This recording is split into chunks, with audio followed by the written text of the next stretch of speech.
À votre tour, Mme Rose, M. Leroux. Mes collègues à ma droite disent que le gouvernement n'a pas d'argent. C'est vrai, je peux vous le confirmer, j'ai vu le budget qui va être présenté fin mars prochain. Eh bien, malheureusement, j'ai de mauvaises nouvelles pour vous. Le déficit officiel est de 3,6 milliards. Ça, c'est un fait. Cependant, il y a 8,4 milliards en déficit qui est camouflé dans ce qu'on appelle le plan d'action pour les infrastructures.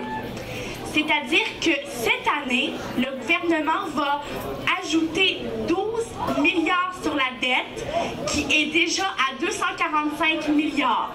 Faites un beau petit calcul vite, ça fait 257 milliards en dette.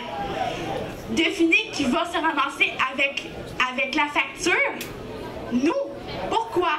Parce que le gouvernement, éventuellement, les coûts en santé augmentent tellement rapidement qu'on va se ramasser avec 200 000 $ de plus en impôts à payer de plus que les services que nous allons recevoir.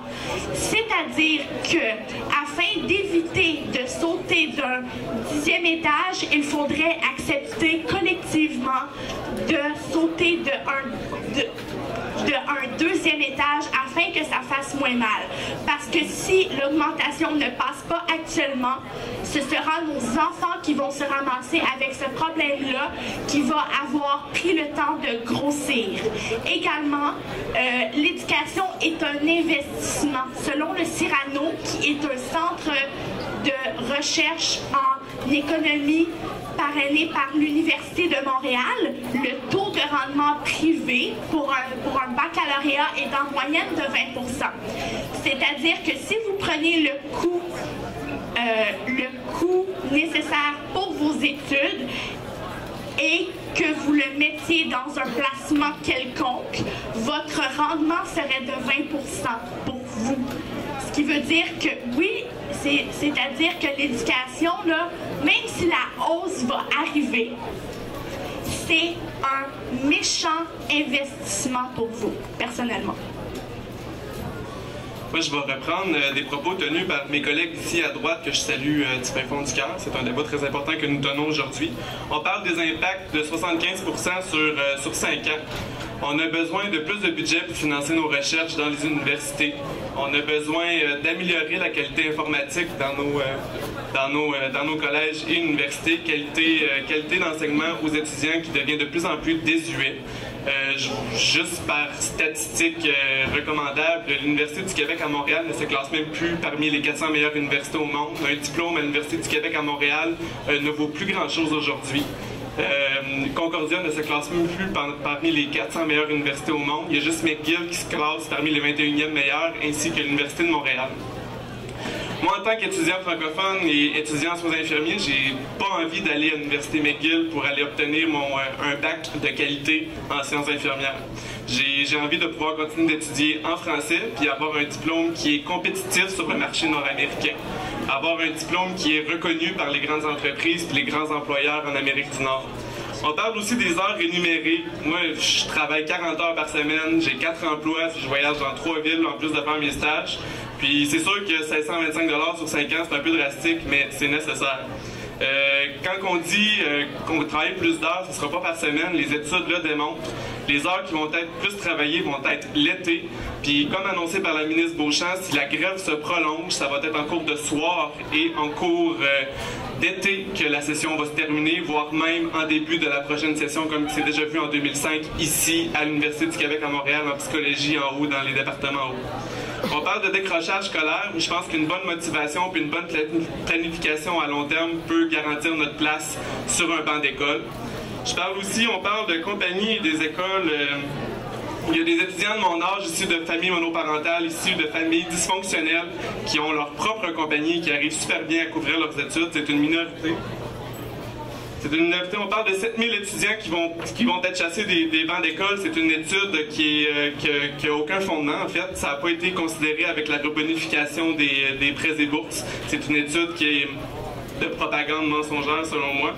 Puis on parle qu'on a besoin de médecins puis d'infirmières. Oui, c'est vrai, on m'enlève 400 $ d'impôts sur une paye de 1000, 400 à 450 $ d'impôts pour financer les programmes sociaux. J'adore vraiment ce que vous faites, mais j'ai pas envie de payer plus d'impôts. Déjà que je préfère payer une hausse là que de le payer en impôts à long terme sur toute ma vie. Même chose pour ma famille, puis même chose pour mes collègues. Merci, M. Hidalgo. Donc, M. Grenier, au début de son intervention, mentionnait les besoins dans les universités. Ça nous porte bien vers le prochain thème, le financement des universités. La hausse des frais de scolarité peut être vue comme un moyen de financement. Est-il possible d'en envisager d'autres moyens de financement des universités? Donc, nous commencerons pour ce thème par le camp du pour la hausse. M. Grenier, Mme Rogers, à vous la parole pour 5 minutes. Justement, je m'en vais vers la très honorable profession de comptable agréé, ce qui veut dire que c'est mon département. Justement, parlons surplus et déficit et de sous-financement des universités. Saviez-vous que de 1989 à 2009, le surplus cumulé, le déficit cumulé était de 2,86 milliards. Ça, là, c'est beaucoup d'argent. Par année, ça fait grosso modo 140 millions par année qu'il faut aller chercher de plus. Également, nos chers collègues vont nous citer quelques magnifiques exemples de plusieurs pays européens. Par exemple, ils vont nous citer la Suède. La Suède est un magnifique pays, c'est vrai. Cependant, là-bas, ils ont une taxe de vente de 25%. Également, lorsque vous entrez dans une épicerie suédoise, attendez-vous d'avoir 15% comme taxe de vente. Ça, je peux vous dire que ça fait mal aux personnes les plus démunies et ça fait mal pas juste aux plus démunis qui voudront fréquenter l'université, mais ça fait mal à chacune des personnes démunies suédoises actuellement. Également, mes chers collègues vont sûrement nous citer l'Allemagne. L'Allemagne, c'est vrai, c'est un très charmant pays. D'ailleurs, je connais plusieurs personnes qui ont visité ce magnifique pays. Saviez-vous que en Allemagne, les enfants de la 4e année sont déjà dirigés vers les filières? C'est-à-dire que selon votre rendement scolaire en 4e année, il y a 3 filières possibles. La filière professionnelle, filière technique et la filière préuniversitaire. C'est-à-dire qu'en Allemagne, les places sont très contingentées et bien sûr, il faut se battre dès la maternelle pour espérer obtenir la filière préuniversitaire. Également, en Allemagne, les universités ont le même problème que les CPE ici. C'est-à-dire qu'à chaque année, ils vont voir à Berlin et dire « nous manquons de place, nous manquons de place, nous manquons de place ». Également, saviez-vous que la hausse n'est pas une hausse, mais c'est un rattrapage tarifaire? Dans la réalité, en 1968, il payait 3568 et 81 sous.